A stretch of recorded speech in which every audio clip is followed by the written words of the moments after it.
Year study. Hello.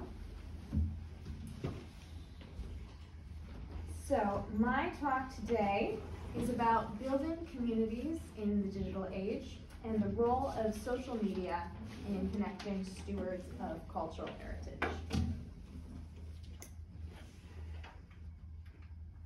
Great. So I'm not an ARA member, so I thought I would just introduce myself. I am currently a master's student studying paintings conservation at the University of Amsterdam. I am 1 month away from graduating, which is very exciting. I'm also the founder and host of the EC podcast, which I will be talking about today. And I'm currently managing the social media for the IIC Student and Emerging Conservator Conference. So a lot of social media experience. I'll talk about some guidelines for building communities on social media and how the pandemic has changed the digital landscape, as well as my case study, the podcast. So to go back to my title, I wanted to define what a steward of cultural heritage is. There's the obvious answer, which is all of us, people who have made it their profession to work with cultural heritage. But I think for the purpose of this discussion, it's important to broaden that as well, because stewards of cultural heritage, I believe, is anyone who is engaging with cultural heritage, who wants to see this continue on into the future. So that's a much larger audience than just our community. Going back to audience and community, there is a distinction to be made here. So an audience is more one-directional. What we're doing right now, I'm the creator, you're my audience, you're not talking to me, I'm talking to you. And then a community is this conference in general. We have an exchange of ideas, there's multiple different directions, and while there might be one creator that's forming a space for that to happen, it is a community that's occurring. Now, moving on to the digital space, I mentioned I'm a creator up here, but there are multiple different forms of content that a creator is going to have on the internet. You have three main types: written, video, photo, so like a visual component, and then audio. Within these three sections, you have long form and short form content. So for example, if you're creating a long form video on YouTube, you might have a Twitter that you use to promote that as well, or you might take a small section of that video to make a reel on Instagram. These smaller short form types of content are going to promote that larger content and push your audience toward those. I'm borrowing from another industry here, the marketing funnel. So it really works exactly as you see. You have awareness. Awareness is essentially people know who you are. Maybe they've seen your posts a few times. Consideration is they start to follow you. They start to engage a little bit. Conversion is when you actually have them interacting with the media that you're producing. And then loyalty is they are anticipating your next post. They are excited, they are engaged in your community, they're talking to other people. So to reiterate, the steps to building a community really are identifying who your audience is. By identifying your audience, you'll be able to figure out what kind of content you want to create, both what you feel comfortable making, but also what they are going to be the most receptive to. Engagement with your audience, starting to have a conversation with them, not just producing content for them to consume.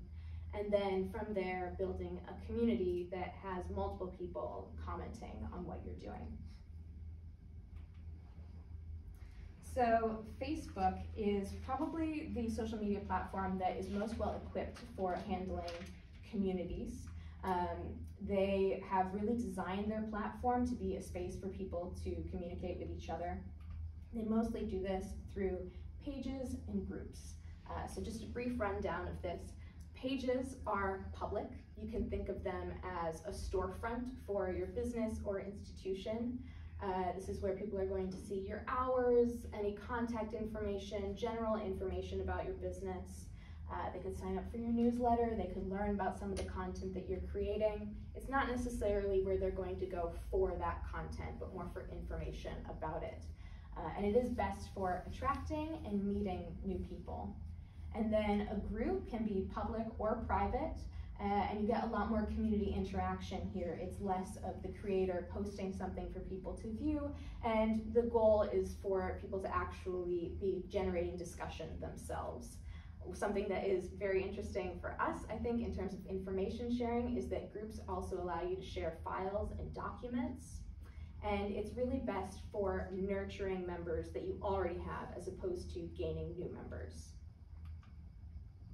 Who is a follower of this page? Anybody? Can we get a raise of hands? Yeah? All right, all right. Well, sorry, I lost my place. Yes, so the Facebook groups and pages, like I said, are good for having a community that is already engaged. And the three metrics that we can kind of look at for these pages are going to be likes, shares, and comments. Likes are the lowest barrier to entry for engaging your community because we're so used to doing it. You just click on your phone, you've liked, it's almost a passive thing that we do at this point.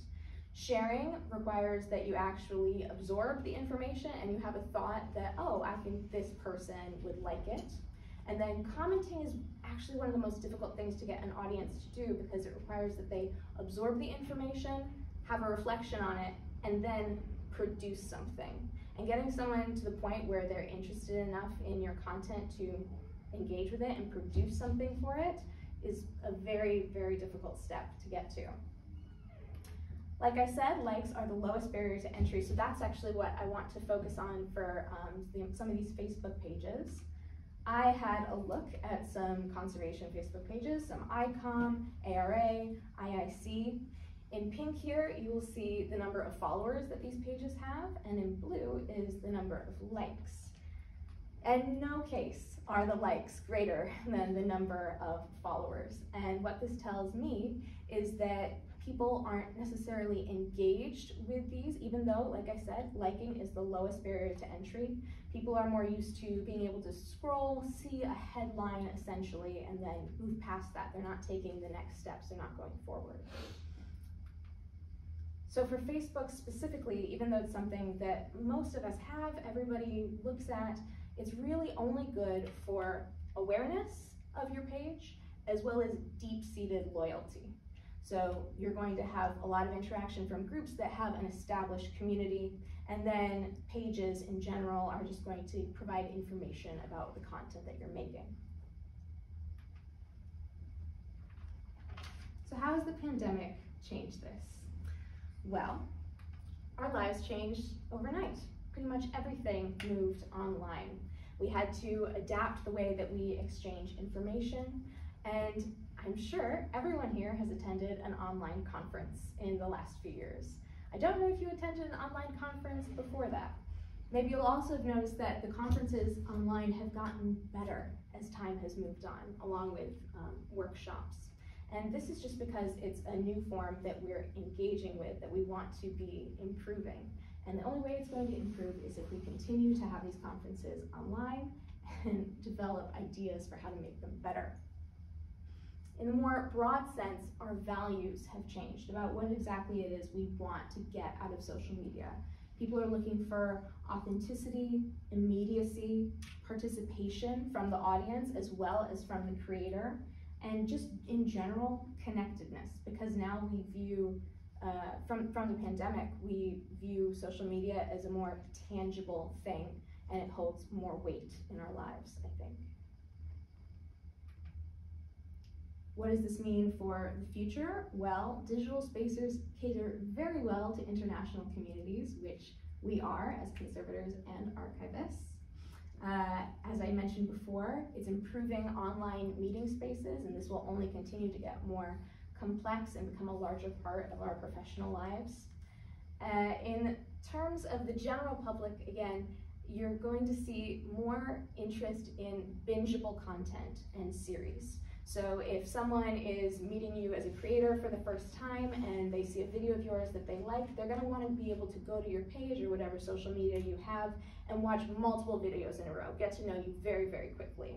It also means that we're going to see more and more niche content. You might have also already started to notice this on social media, that people are really digging into specific information about their profession or special interests, etc., which is very good information, which is very good for us because we have a pretty niche field and there are a lot of people in the general public that are interested in learning more. Now, let me talk a little bit about the EC podcast. So I started the EC podcast in 2020. I started it in response to the Conservators podcast. Has anyone listened to the Conservators podcast? Yeah? It's a really, really great podcast. I loved it.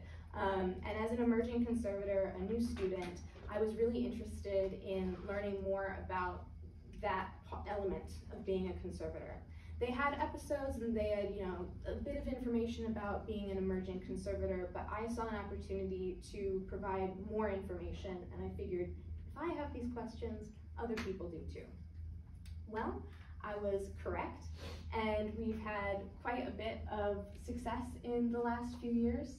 The style of the podcast is like a panel. So I am the host, and then 3 or 4 people are on the panel with me. We either discuss a specific topic.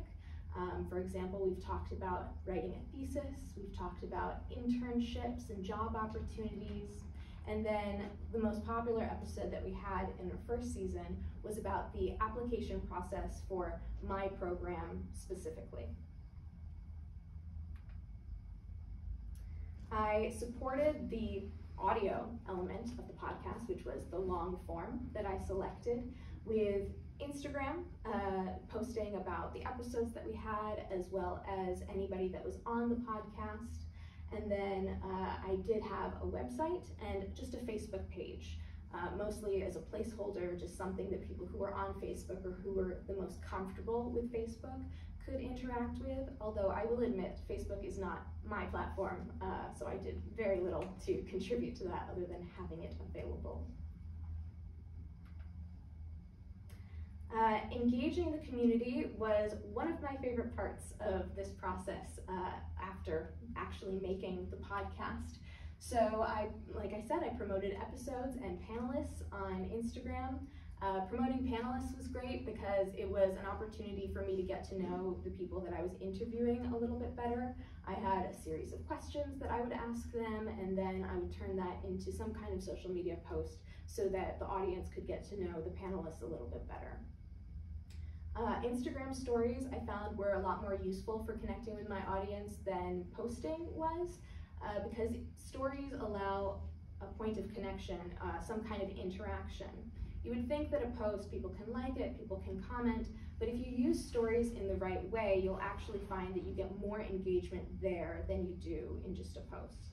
What do I mean by the right way? Well, there are a lot of different functions on stories. You can have a poll, you can ask questions, you can offer multiple different ways for your community to engage with you outside of just liking and commenting.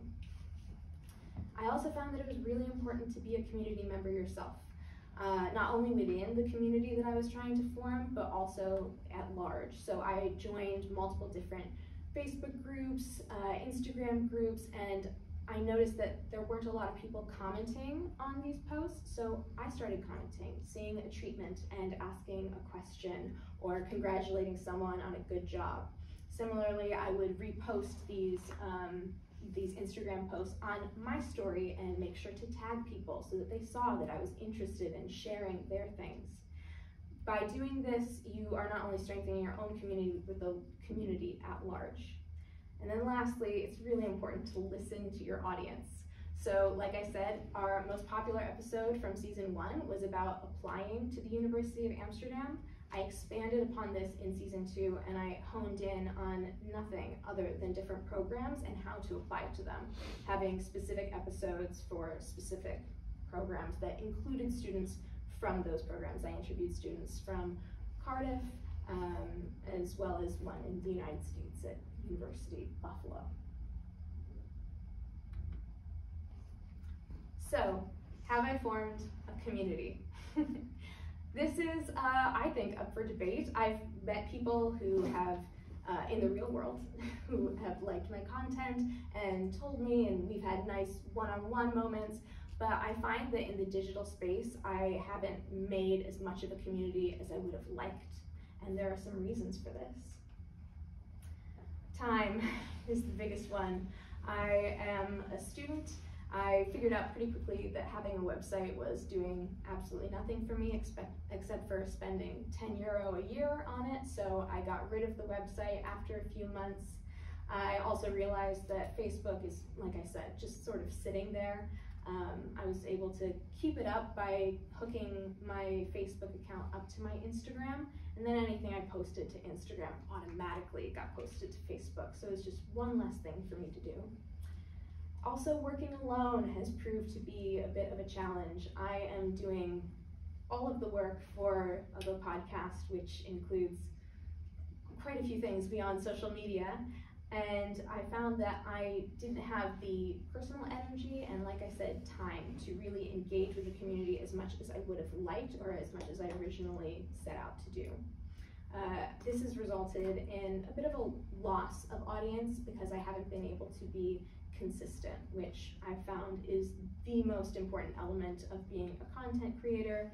You have to have consistency to build trust with your audience, which I have not done, and perhaps I'll do in the future, but it's been a very good learning process, I will say. All right, that is the end of my talk.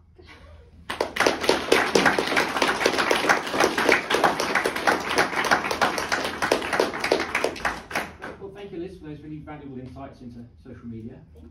Do we have any questions for Liz? Yeah, Mark. You said that you honed in on the most popular podcast from your first season. Yeah. Did you see increased numbers in the second season of those ones that you honed in on in terms of? Yes, I did. There was increased interest in the podcast in general for the second season, just because I was addressing the largest question that my audience had. Yeah. So did you find yourself having to kind of thread the needle in terms of how stratified by generation a lot of these social media sites are? And so, like, if you're trying to reach, you know, older people, you go for Facebook, kind of millennials, you're on the Instagram, everybody else below, you go to the TikTok, and it's just like, did you find yourself kind of lost in the sauce there, or did you sort of just have to pick a lane and stick with it? Yeah, well, as you saw at the beginning, I was really trying to be as broad as possible, and then I had to narrow down. I was getting the most feedback on Instagram, so that's where I focused my efforts. And I find that Instagram now, generationally, you do get a lot more of the older crowd as well. People are leaving Facebook in general. So I was able to build an audience on Instagram, but also just due to the nature of my podcast, I didn't have to worry about generational differences too much because most emerging conservators are going to be younger. Not exclusively, but in general. Oh, thank you. Yeah. Any more questions for Liz? Would you do it again? I would do it again. I would really like to get back at it once I'm done with all of my studies. But maybe broaden out. I don't know if a podcast is the right format for me, and that's the most important thing, is doing something that you can personally be excited about, because it's not going to work otherwise. You said that you might try a different format rather than podcasting. Yes. What sort of formats will you try? Because sometimes the feedback is that conservation doesn't really work with podcasts because it's very visual, and you can't get visual over podcasts. So Yeah. what would you think of experimenting with next? Yeah, I really enjoy TikTok. I am Gen Z, so it's really, especially like I mentioned at the beginning about engaging people outside of our community, I get a lot of interest on TikTok from my personal account that has nothing to do with the podcast, just about the profession from people that aren't involved. I also get to meet a lot of small creators that are in this field from around the world, which is great. I'm seeing more and more conservators on TikTok and YouTube, which I'm very happy about, because the more people we have making content about our profession, the more diverse and complex it can be. Great. Well, on that note, Great, thank you.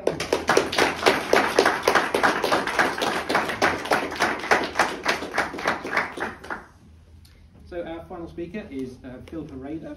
Philippa's director